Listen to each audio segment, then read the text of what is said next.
Nous avons demandé que le président Bazoum soit libéré immédiatement et sans condition. Troisièmement, nous avons demandé que le président Bazoum soit réinstallé dans ses fonctions de président du Niger afin de s'occuper de la gestion de son pays comme celle-ci lui a été confiée par le peuple nigérien. Les chefs d'État de la CEDEAO, bien sûr, une fois que ces conditions seront remplies, les chefs d'État de la CEDEAO demanderont au président Bazoum de faire preuve de clémence en vue du renforcement de la réconciliation et de la démocratie. Nous avons réaffirmé aussi que les putschistes seront tenus pour responsables pour tout ce qui pourrait arriver au président Bazoum, à son épouse, aux membres de sa famille et à toutes les personnes détenues avec lui. Les putschistes sont tenus totalement responsables des sanctions imposées au Niger. C'est un point qui a été relevé par tous les chefs d'État.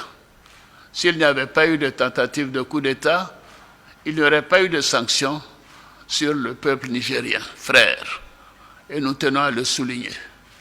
La Côte d'Ivoire a des relations fortes et spéciales avec le Niger, depuis le temps d'Ameni Diori et de Houphouët-Boigny. Et nous souffrons de voir le peuple frère du Niger soumis à des sanctions. Fermeture de banques, commerce interrompu, diminution de fourniture d'électricité, mais nous tenons à dire que cela est la faute des putschistes. S'il n'y avait pas eu de tentative de coup d'État, cela ne serait pas arrivé. Je tiens à le souligner. Alors donc je demande personnellement, et les chefs d'État l'ont dit, nous demandons aux putschistes de mettre fin à la souffrance des Nigériens. Ça fait plus d'une semaine que ce pauvre peuple n'a pas d'électricité dans la plupart des régions. La nourriture commence par manquer. La famine pourrait s'installer dans le pays. Les gens ne peuvent retirer que 10 000 francs par jour et encore, ainsi de suite. Il faut mettre fin aux souffrances des Nigériens. Alors, la CEDEAO, vous savez, a fait sa part. Elle a dépêché plusieurs émissaires, dont le président Abdou Salam Aboubakar et le sultan de Sokoto, Saad Aboubakar. Mais ils n'ont pas été reçus par le chef de la junte et les putschistes. Cela est contraire à nos traditions africaines et constitue un manque de respect pour ces hautes personnalités, pour le Nigeria et pour toute la CEDEAO. Ce n'est pas acceptable. La CEDEAO, en fonction de toutes les informations que nous avons obtenues, le constat de manque de volonté de la part des putschistes de rendre le pouvoir au président démocratiquement élu, la CEDEAO, les chefs d'État ont décidé d'activer la force en attente et de déployer cette force pour rétablir l'ordre constitutionnel au Niger. Les chefs d'État ont marqué un accord donc pour le déploiement des troupes d'un certain nombre de pays, dont la Côte d'Ivoire. La Côte d'Ivoire fournira un bataillon et a pris toutes les dispositions financières pour l'opération. Si elle doit durer 3 mois, les provisions seront faites au niveau budgétaire pour que nos soldats et nos officiers qui participeront à cette opération ne manquent de rien.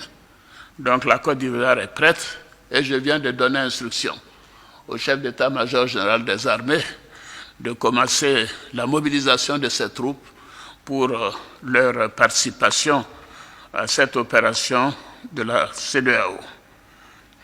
Je voudrais indiquer que ces décisions sont collectives, sont celles de la communauté des États de l'Afrique de l'Ouest.